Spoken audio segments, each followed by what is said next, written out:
to be a part of this kickoff, this Get Real virtual kickoff. You know, growing up, I was certain that if I married a good, honest man, then that we would raise our family in bliss and that life would look like this, just a straight line to success.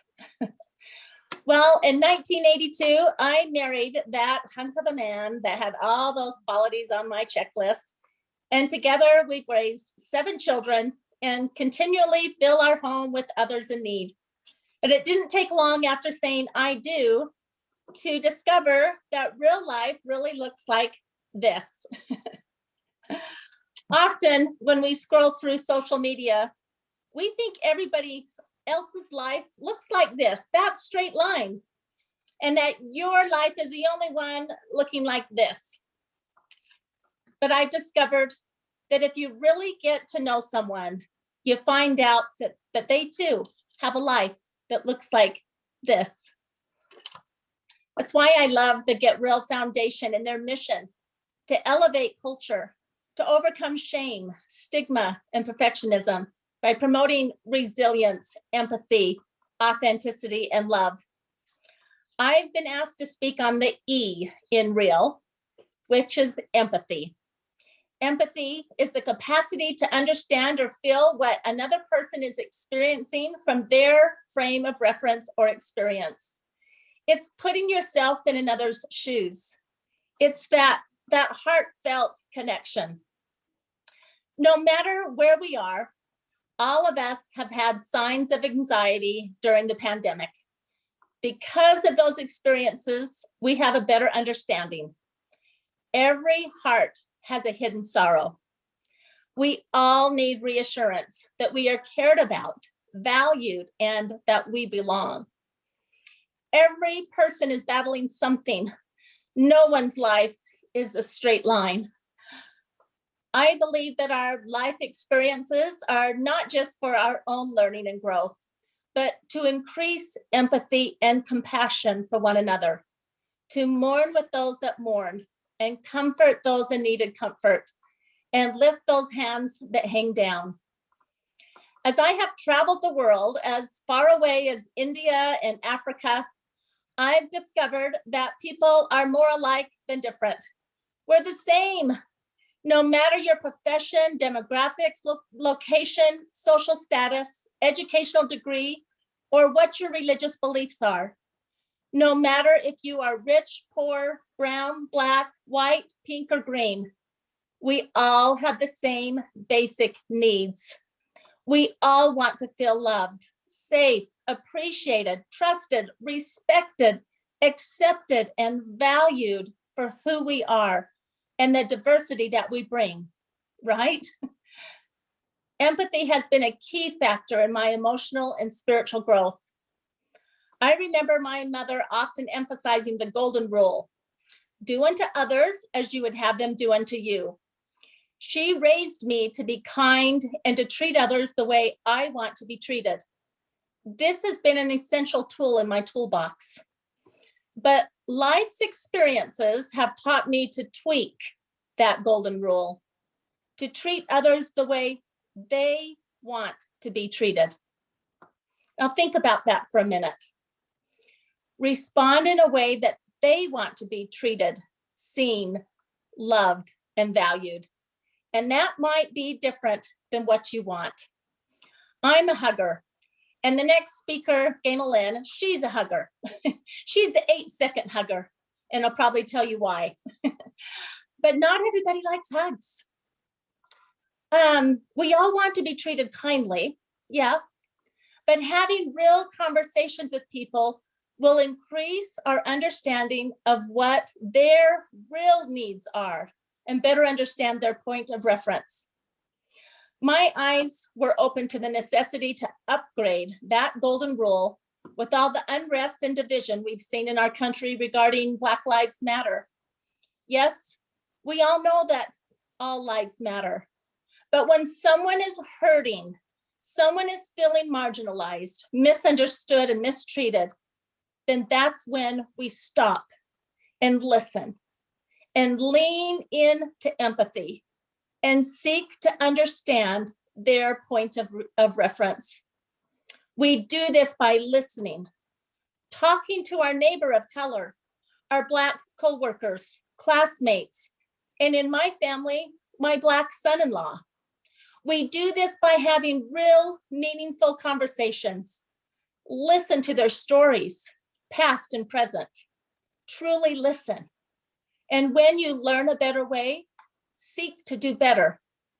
Treating people the way they want to be treated is more important than treating others the way you want to be treated. God said, love thy neighbor. And who's our neighbor? Everyone is our neighbor. If you know me or you follow me on social media, you know what I'm very passionate about, the LGBTQ community, as Leslie has made reference to.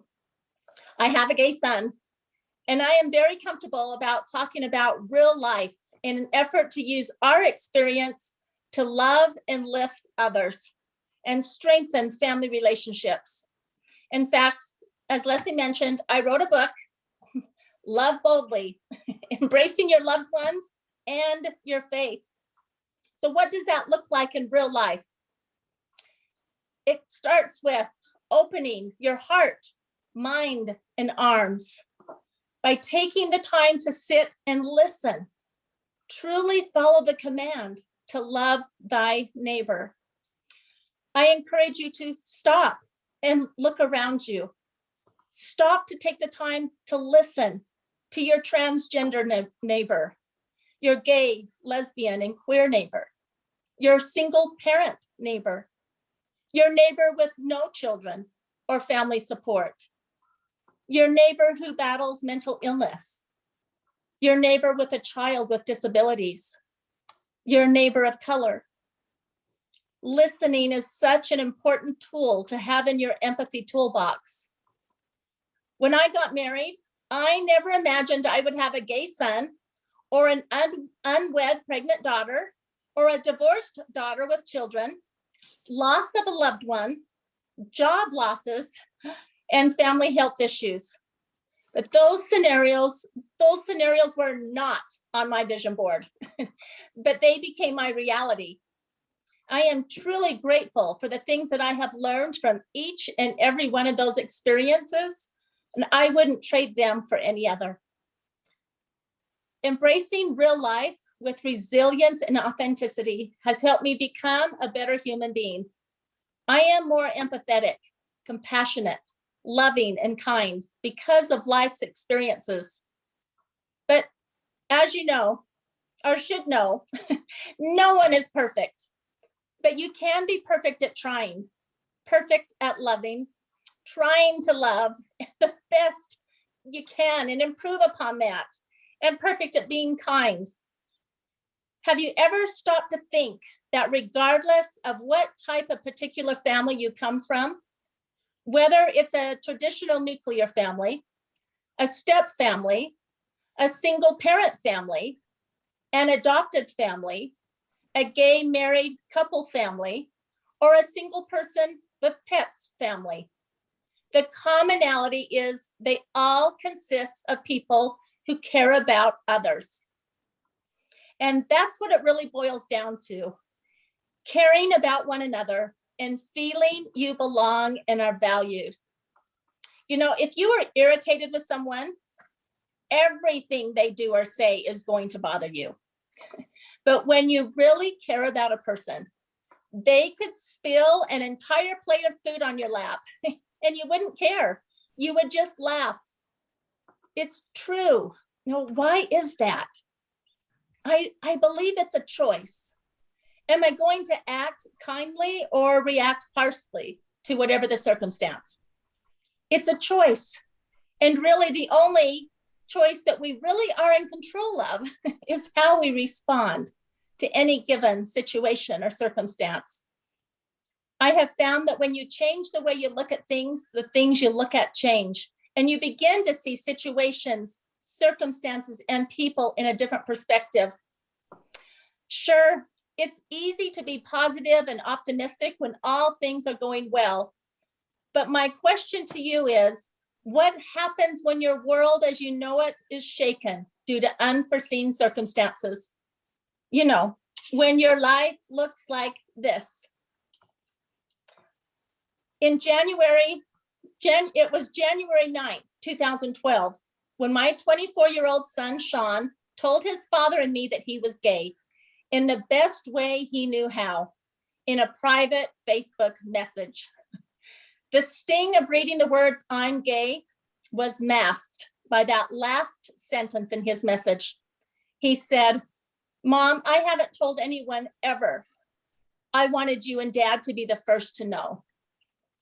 To me, that validated how amazing and considerate my son is.